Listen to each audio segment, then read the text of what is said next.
In early 1915, the Western Front was bogged down in a trench stalemate. Some British leaders, like First Lord of the Admiralty Winston Churchill, looked to other fronts for easier opportunities. Striking at the Ottoman Empire, Germany's weakest ally, might gain Britain a quick and decisive victory. The Ottomans controlled the vital Turkish straits, the Dardanelles and the Bosphorus, which connected the Mediterranean and Black Seas. If the British could take the straits and threaten Constantinople, they might knock the Ottomans out of the war and open a new supply line for the hard-pressed Russians, who asked Britain for help in January 1915. A British victory might also favorably influence neutral Bulgaria, Romania, and Greece, and gain prestige for the Royal Navy, given the war's focus was on land. Churchill had visions of historic proportions. Think what Constantinople is to the east. It is more than London, Paris, and Berlin all rolled into one are to the west.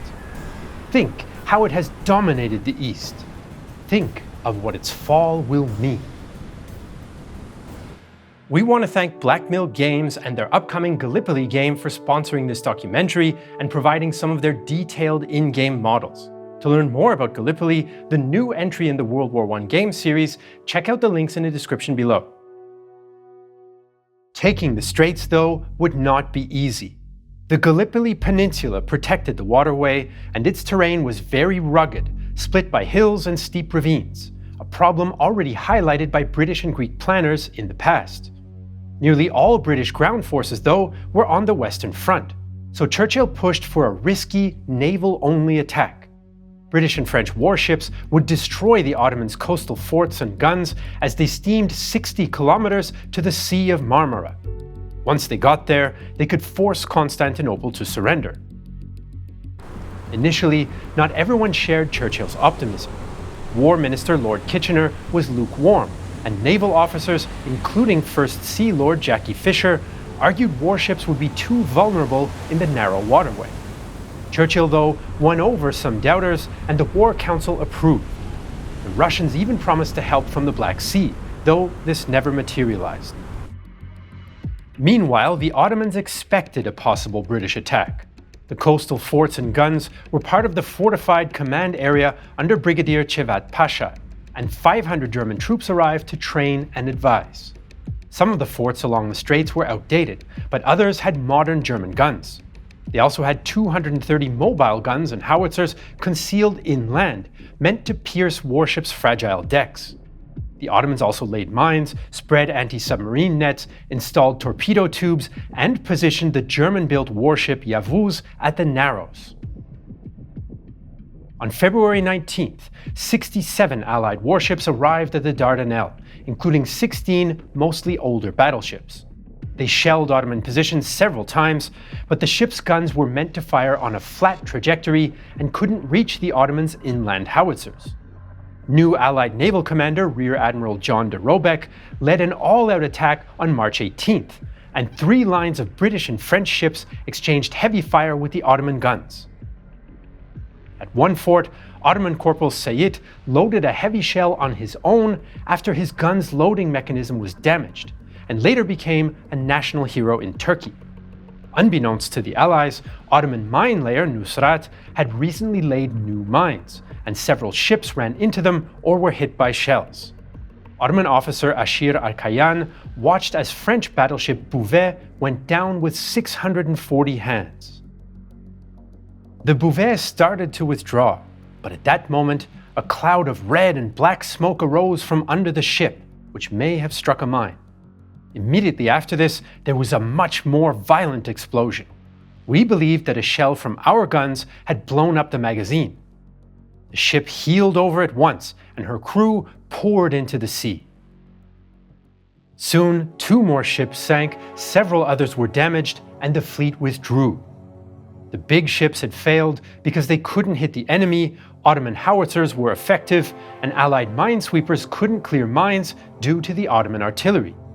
Some have argued that if de Robeck had tried again the next day as planned, the ships could have made it. But this is unlikely, since the Ottomans still had plenty of ammunition and 400 more sea mines in the water. The Allied naval attack had failed thanks to Ottoman resistance and British underestimation of the enemy. Now, British commanders decided to land troops on the Gallipoli Peninsula to take the Dardanelles forts from behind. In mid-March, British General Ian Hamilton arrived to command the 50,000-strong Mediterranean Expeditionary Force, or MEF. The MEF included British and Indian units, as well as the Australian and New Zealand Army Corps, or ANZAC, and was joined by 18,000 French troops. The main landing would be by British units at Cape Helles in the south, to capture the height of Achi Baba and move on the forts. Meanwhile, the Anzacs would land further north to threaten Ottoman logistics. To distract the Ottomans, the Royal Naval Division would threaten a landing at Boulayr, and the French would temporarily land on the Asian side. Some French generals, though, thought that the plan would fail, as did the Sultan of Egypt. On the Ottoman side, German General Liman von Sanders took command in late March. He modified the Ottoman forward defense plan, placing reserves inland to counterattack after landings. His Fifth Army was mostly Turkish, but included several Syrian Arab regiments. Brigadier General Esat Pasha's Third Corps would be responsible for defending the Çanakkale fortified zone, and many of his troops were experienced from the recent Balkan Wars. On April 25, 1915, 200 Allied ships steamed from nearby Lemnos Island. The Anzacs landed first, but in the pre-dawn darkness, the small steam pinnaces towing their rowboats from the battleship lost their way and they landed off-target at Adi Burnu, also known as Anzac Cove. Australian officer Stanley Weir was surprised to meet resistance. "We thought our landing was to be effected quite unopposed. But when our boats were within about 30 yards of the beach, heavy rifle and machine gun fire was opened upon us, and we had to row for another 15 yards or so before we reached water shallow enough to get out of the boats." The few Ottoman defenders, equally shocked, scrambled to respond. "I was still asleep when the sentry started shouting, 'There's something unusual, get up!' Then the company commander ordered us all to move up into the trenches. We saw there were lots of them pouring out of their boats. We opened fire and they dropped down on the beach with their guns in their hands." The terrain beyond the beach was difficult, made up of steep gullies that made command, control, and orientation difficult for the inexperienced Anzacs and their officers. Anzac commander General William Birdwood decided to secure some of the high ground, but left the highest part of the Sari Bair Ridge to his north for later. The Ottomans sprang into action, with Lieutenant Colonel Mustafa Kemal leading reinforcements onto the ridge and attacking the Anzacs' vulnerable northern flank. Fighting raged, with hilltops changing hands. The Anzacs outnumbered the Ottomans 2-1, but the Ottomans were better organized and had good artillery support. Ottoman officers were more experienced and more decisive, especially Kemal, who issued a dramatic message. "I do not assume that any one of us would not rather die than repeat the shameful history of the Balkan War. Should we, however, have any such men among us, we will immediately arrest them and put them up for execution." In his later memoirs, Kemal likely embellished his now famous "I do not expect you to attack, I order you to die" command of the same day. In any case, the Ottomans prevented the Anzacs from taking the ridge, and the Australians and New Zealanders dug in. Some Anzac officers feared they'd be overrun the next day, but the line held. Meanwhile, as part of the diversions, the Royal Naval Division waited on ships in the Gulf of Saros, but, as planned, never disembarked. The French diversionary force landed near the Cumings fort and fought a bitter overnight battle. The Senegalese scaled the fort's parapet, led by Lieutenant Bonavista, who was killed. Captain Brisson was shot through the arm, but refused to be treated and continued to command his company, which captured the fort with heavy losses. The French and African troops then withstood several Ottoman counterattacks with the support of naval gunfire before withdrawing as intended the next day. For the main attack at Cape Helles, British troops landed at 5 beaches. They took 2 lightly defended beaches easily, but command and control confusion caused troops at one beach to dig in prematurely and evacuate the next morning. Fighting is intense at the 2 main beaches, even though the British far outnumber the Ottomans. Ottoman soldier Abdul Rahman begged his commander for help. With the 20 or 25 men I have with me, it will not be possible to drive the British off with a bayonet charge. I can see it's absolutely certain that they will land more men tonight. Alas, alas, my captain. For the sake of Allah, send me reinforcements, because hundreds of soldiers are landing. Hurry! What on earth will happen, my captain? At W Beach, the second British wave broke through the Ottoman defences after tough fighting at the foot of the cliffs. 6 men from the Lancashire Fusiliers later received the Victoria Cross for actions that morning alone. At V Beach, British troops on the steamer River Clyde struggled to get ashore. The naval gunfire wasn't effective, and the Ottomans rained deadly fire on the landing boats. Captain David French of the 1st Royal Dublin Fusiliers ran the gauntlet. The water around seemed to be alive, the bullets striking the sea all around us. I thought I'd got through safely when they put a bullet through my arm.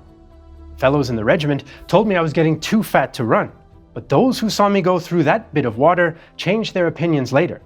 I ran like hell. The V Beach landing seemed in danger, but British success at neighbouring beaches allowed them to secure it, partly thanks to a dramatic bayonet charge by Irish troops to capture a key hill.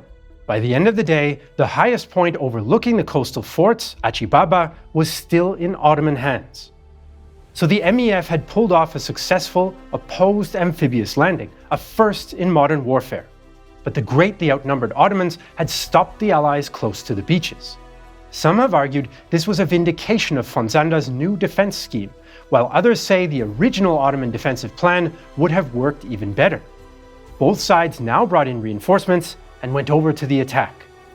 Within days, the Royal Naval Division and French contingent joined the line at Cape Helles after their diversions on April 25th. The Allies tried to break the stalemate by taking the town of Krithia and moving on Achibaba. They attacked in late April, in May, and again in early June. But they could not break the Ottoman lines in any of the 3 battles of Krithia. A French report documented the futility. As soon as the offensive began, a strong and well-deployed enemy offered energetic resistance. Our line was pinned down 200 meters from strong trenches covered by machine guns. It's impossible to get up the Kereves Dere spur. Hamilton's battle plans were too complex, and the British lacked artillery, so their greatest advance was just 900 meters. The Ottomans counterattacked several times, but suffered very heavy losses for no gain. Neither side could break the stalemate at Cape Helles.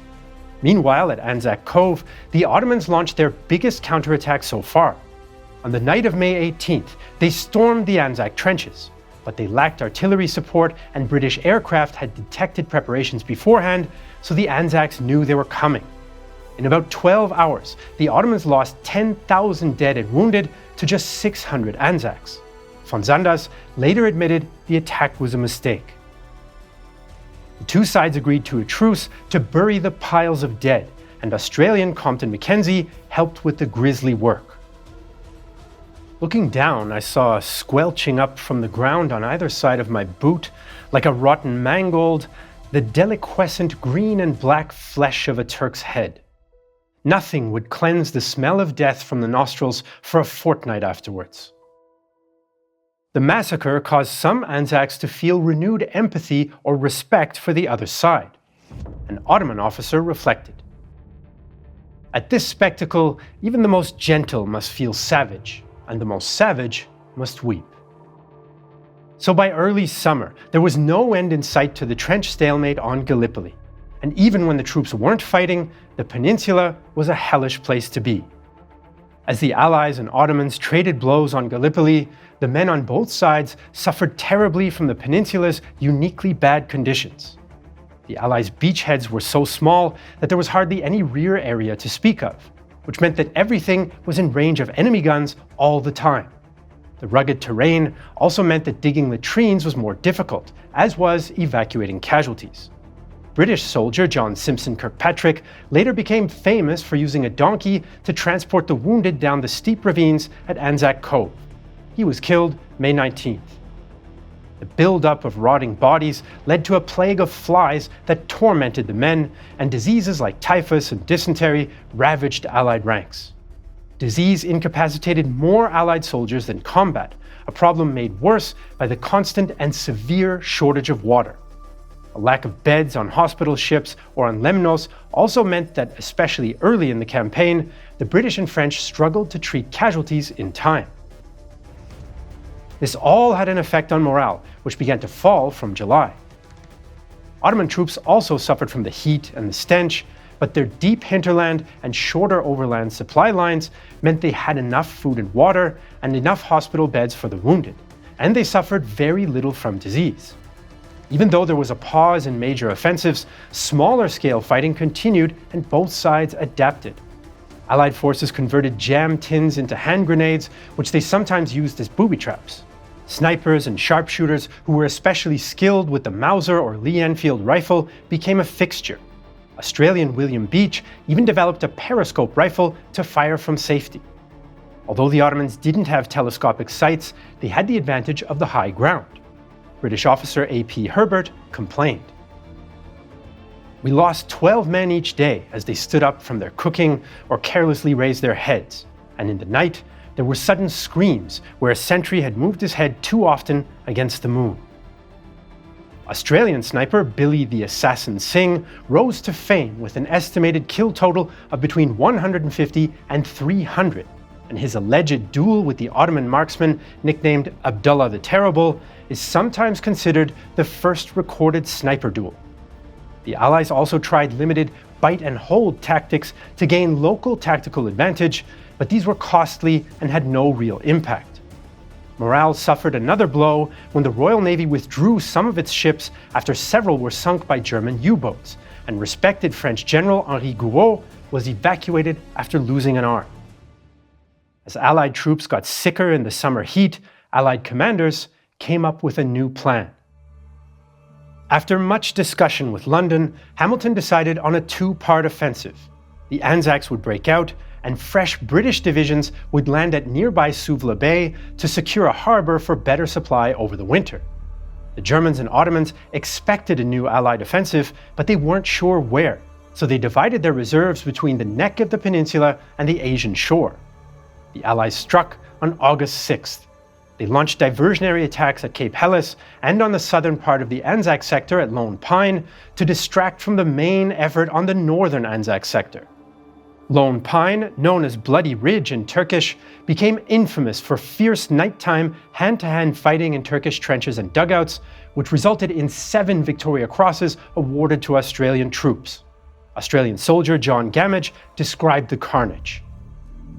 The wounded bodies of both Turks and Anzacs were piled up 3 and 4 deep. The bombs simply poured in, but as fast as our men went down, another would take its place. But everything depended on the main thrust, a two-pronged attack to take the high ground of Sari Bair Ridge. A British, Australian, and Indian force moved towards the high points of Hill Q and Hill 971, but many were sick. They became disoriented in the confusing ravines at night, and they ran into Ottoman resistance. A single Gurkha battalion managed to make it to the top of Hill Q on August 7th, but then Ottoman reinforcements arrived and they withdrew. Meanwhile, the New Zealanders moved towards the height of Shananaquet, which they were supposed to take before linking up with Australians advancing from a position called the Neck. The Australians, including light horse units fighting dismounted, attacked at the Neck, but in an infamous action, the Ottomans immediately stopped them and inflicted terrible losses. The New Zealanders fought their way onto part of the summit of Shananaquet before inexperienced British troops relieved them. Ottoman reinforcements led by Mustafa Kemal then counterattacked and recaptured the entire peak. Shananaquet became known in Turkish as Kemal's Place, and the battle caused some hard feelings between New Zealanders and Brits. New Zealand soldier Leonard Hart reflected on the defeat. Much blame and ill feeling has been created between the colonials and Tommies over them not putting up a better fight when the Turks attacked. But I'm inclined to think that, judging by the frightful losses sustained by the Wellington and Auckland battalions while holding this position, we would not have done much better. 2 of the 3 highest points on the Sarıbayır Ridge were briefly in Allied hands, but with the Ottomans in control again by August 10th and many Allied troops too sick to fight, the Anzac offensive had failed. Losses were heavy on both sides, with 83% of Anzac casualties from sickness. Meanwhile, British troops landed at Suvla Bay. They would soon outnumber the Ottoman defenders 9-1, but they couldn't take advantage. Landing boats got stuck on sandbars, and units landed at the wrong place. An Irish division ended up split between opposite ends of the bay. General Frederick Stopford was too cautious and struggled to communicate with his scattered formations. These difficulties, combined with a lack of water, meant the British wasted vital time before trying to take the high ground inland. Both sides planned attacks for the early morning of August 9th, but since the Ottomans had the advantage of the higher ground, they stopped the British from breaking out of their small beachhead. Trench stalemate once again ruled the battlefield, and the Allies had another thin beachhead to protect and supply. The Ottomans had won what they called the Battle of Anafartalar, and Stopford lost his command. The Allies' Great August Offensive failed like those before it, but the campaign and the suffering of the men continued. Allied commanders once again argued about what to do next. They discussed large French landings on the Asian shore, new naval attacks, or landings at Boulayr. There were even rumors of Italian reinforcements. But others felt the entire operation should be abandoned. French General Maurice Bayeux shared his doubts with Paris, and influential journalists Ellis Ashmead Bartlett and Keith Murdoch secretly lobbied the Australian government to pressure London to evacuate. Meanwhile, the bitter struggle in the trenches continued. As part of a successful attempt to link the Anzac and Suvla beachheads, Allied troops, including New Zealand Maori units, faced a tough struggle at Hill 60 in late August. The Newfoundland Regiment arrived in September and faced its baptism of fire, their most important action being the capture of what became known as Caribou Hill to eliminate Ottoman snipers. Cooler weather and autumn storms also added to the men's discomfort. Austro-Hungarian heavy artillery arrived to bolster Ottoman firepower, but von Sanders did not launch a major attack. On October 31st, General Charles Monro replaced Hamilton and quickly recommended evacuation. There was no hope of breaking out, and Bulgaria's entry into the war on the Central Powers side in September changed the strategic situation. Germany could now supply the Ottoman Empire more easily over land, and the Allies wanted to concentrate more troops in Salonika. London approved in December, and on January 9, 1916, the last Allied troops left Gallipoli in a skillfully executed evacuation that surprised the Ottomans. The Gallipoli campaign lasted 8 months, and casualty estimates vary. The Allies suffered at least 130,000 killed and wounded. Approximately 71,000 were British, 26,000 Australian, 23,000 French, 7,200 New Zealanders, 5,500 Indian, and 150 Newfoundlanders. Other estimates have Allied casualties over 200,000. The Ottoman Empire may have lost up to 250,000. The Ottomans lost more men, but they had won a strategic victory. Their tenacity and decisiveness in the critical early days, not least by Mustafa Kemal, ensured that they stopped the invasion of the empire. The Allies failed because of indecisiveness, overly complex battle plans, and a lack of coordination. The Allies usually outnumbered the Ottomans, but this wasn't enough, and they lacked artillery. The Ottomans sent their best officers and troops to defend the peninsula, whereas British, French, and sometimes Anzac officers were often ineffective or inexperienced. A recent study concluded that even had the Allies broken out, they couldn't have sustained an advance across the peninsula anyway. More than a century later, the campaign has left a lasting mark in Turkey, Australia, and New Zealand. For the former enemies, Gallipoli stands out in their collective memory as a moment that still shapes their national identities today.